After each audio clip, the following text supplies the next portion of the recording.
E la fwe? Mèsi men. Sa feke ki ban Mèsi. E fek nou ye? Ma fek nou wapa, so nou ba gen tan men. E ban fin bol of la men? Bon tan men, e ba jou diyan Mèsi. Jou diyan da nou livrezon la Mèsi. What's up boy? Kya si la bas? Wachou itilize mwen konti sou fre? Ah oui! Man oui. So e sa Mèsi nou kala men. Nou kala. Oui sa men.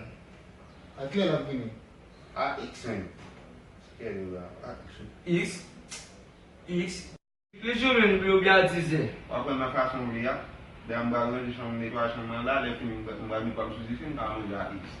E fwe kouye, nou fin bo bazi kouye den. Wap orijinal wapa, wap fel. Telman chou la, menm tan ni fwa riba ya man ouve boule.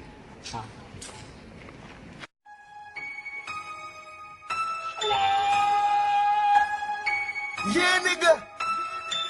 Magic touch.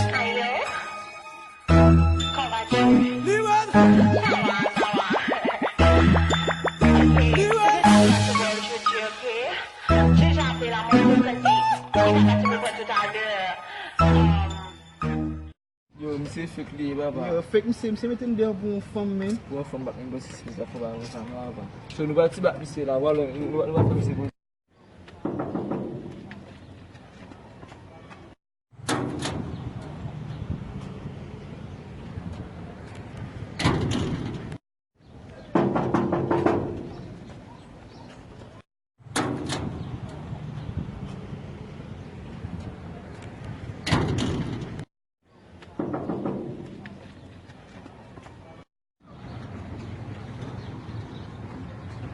Sa pa foti pa, Olivia avek pipi.